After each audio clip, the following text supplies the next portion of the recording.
Hi guys, welcome to today's video. What we are doing today is a little experiment with pyrography.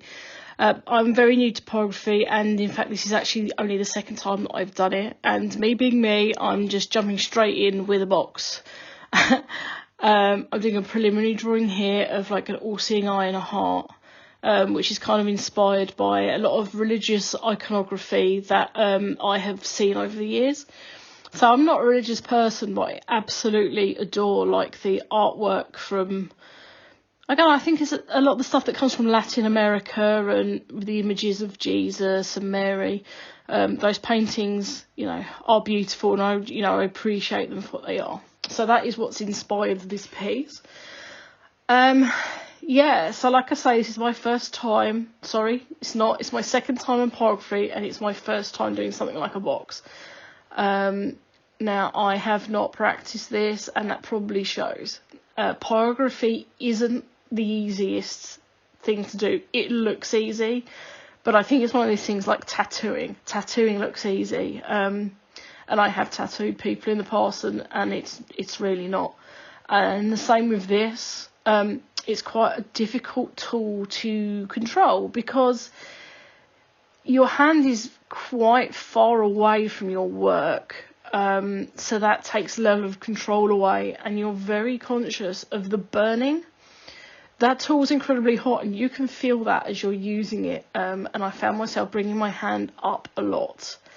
So that does make your accuracy quite hard to achieve, and you can see in my line work here on the heart that it's not the best.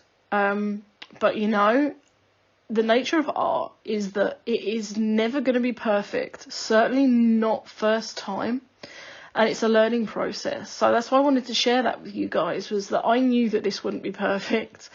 I knew this was going to be a difficult thing to do, but it was very enjoyable, and I learned a lot of lessons, the main one being speed.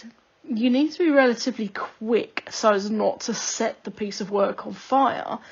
But you can't be too quick either, because if you are, the tool is not going to leave a good burn mark. And also, if you do leave it on for too long, you can scorch the wood. Now, depending on what you're doing, you may or may not want scorching, and if you do, that's fine. But if you're just doing it for line work like I am here, then it's not ideal. So now I've actually finished it.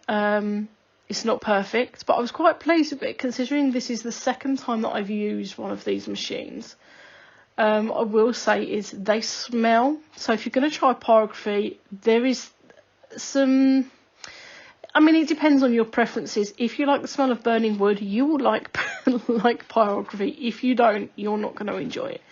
You are burning wood. There's going to be some smoke. There is going to be a smell to it. But, it's quite enjoyable, but you've got to be really careful because it is quite dangerous. And so now what I'm using is Posca paint markers to colour in the design. So the way I wanted this to work was that the Woodburn itself would act as my line work, and then I would come in with the colour with Posca.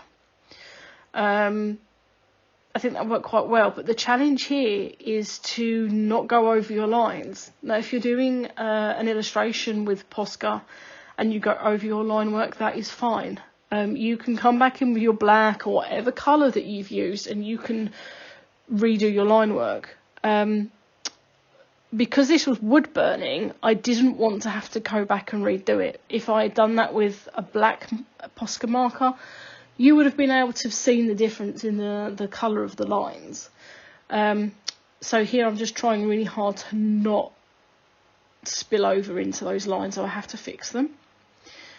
And the pen I'm using here is one of the bigger Poscas. This is I believe it's an 8K, 7K, 8K, something like that. It's one of the chisel tip Poscas. I use these for large areas of block colouring. Now, where Poscas are really good for this is the fact that you can do this in one or two coats. Now, this black was done in one coat, and the coverage is really very good. I could have done a second coat, but actually, it kind of didn't need it. Later in the video you'll see that I do go over a couple of areas again, but this black didn't need it at all. So here I've got a red Posca in the 5M. Is it 5M? 5M, yeah. So this is the one of the bigger. You've got a 7M chisel and a 5M bullet, a 3M bullet and a 5M bullet. Now this is the 5M, so this is the basically the starter pen. I think everybody generally goes for the 5Ms. So you can get quite accurate with these. But if I was going to go for like thin lines, I would use a smaller one. I would use probably a 3M, or even go down to a 1M, which is a pointier tip. So I'm just giving like a little bit of added interest for when you open the box here with this red pen.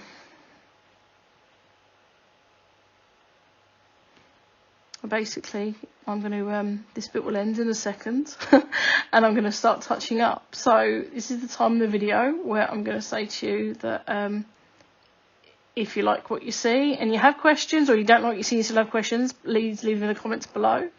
If you like the video, please give it a thumbs up. You could also subscribe if you wanted to. I upload videos twice a week, usually midweek and weekends. And if you want notifications, then you can hit the bell to get notifications of when I upload.